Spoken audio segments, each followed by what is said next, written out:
Hello, my name is Kiriath, and today we're going to have a little look at two dragons. Two actual dragons for the mortal realms, and I have a question for you. I have a question for the jury, which is, why does this particular dragon, some good artwork there, why does this particular dragon look like such a smug prick? Now don't get me wrong, I quite like Krondys, he's fine. Admittedly, the other dragon is far more to my taste than this one, but he looks okay, he's alright.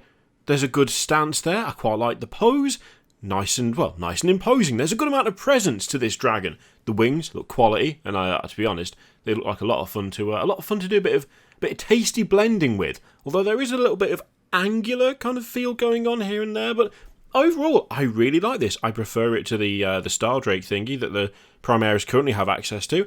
I think it looks a lot more traditional dragon in some senses. In others, it's quite World of Warcraft. The face, the head is quite World of Warcraft. But the main and enduring criticism that I have of this particular head on this particular dragon is that it just makes me think of Arnold Rimmer from Red Dwarf.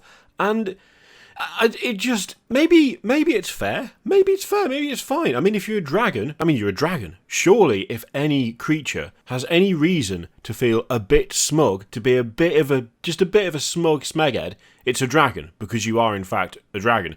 But I can't get past the expression. I cannot get past the expression. There's expressions of superiority, right?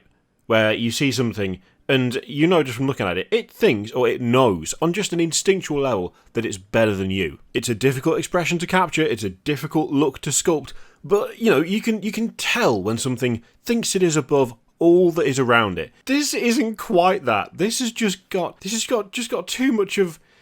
It's just a bit too smug. It's just a bit too smug. And I don't know why it feels a bit too smug, other than it really reminds me of, well, specifically this face. Which is honestly a real shame, because I quite like the model. I have to admit, the bits of armour that are on it, it doesn't really do all that much for me. It's a bit of extra added detail, which is fine, and it kind of, I guess, highlights the difference between Krondys, the son of Drat, son of that one right there. But overall, I quite like it. But there's just a few things that aren't quite there for me. But it is okay. It is okay, because if you don't want the smug prick dragon, there is another dragon available using the same kit, which is, also the scales look great. And look at that folded wing. Look at it.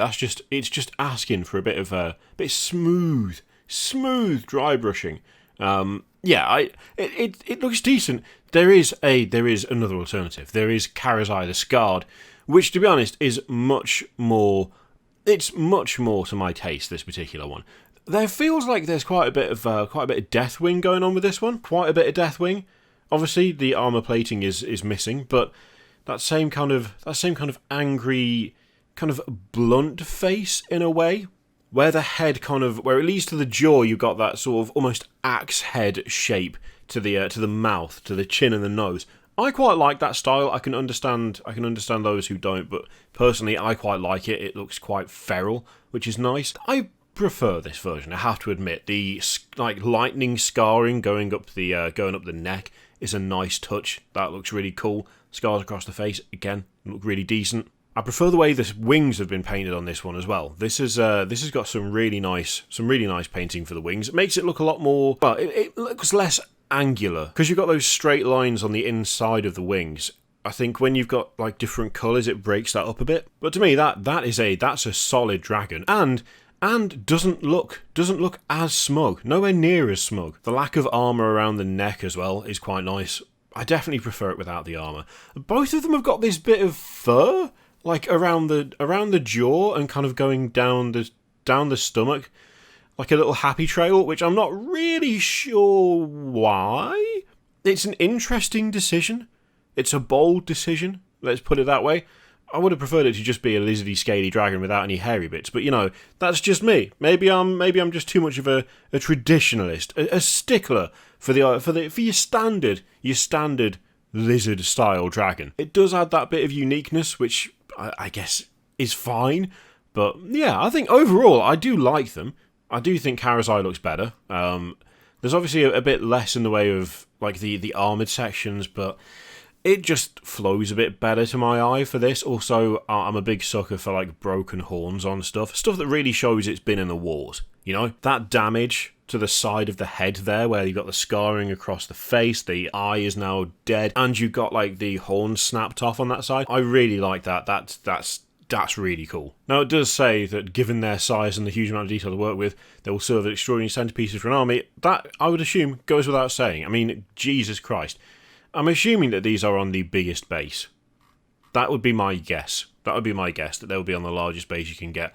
They are standing kind of on rock, although it's more of a crumble building than just a rock, so I'll let them off for that. Besides, I think if there's any creature you can get away with sticking on some rubble or like a collapsed building, it's gotta be a dragon, right? If there's any fantasy animal or creature that deserves that kind of placement, it's this one, for sure. The question is, what do you reckon? Do you like Karazai the Scarred, the one that's more, I think, traditional, less armoured, or do you like Arnold Rimmer, son of Dracothonian? Let me know in the comments down below. In the meantime, feel free to click all the things: Patreon, video, subscribe. As always, there's an affiliate link in the description for Element Games, which you can use to support the channel if you would like. I leave it in your capable hands. Thank you very much for watching, and I will see you next time.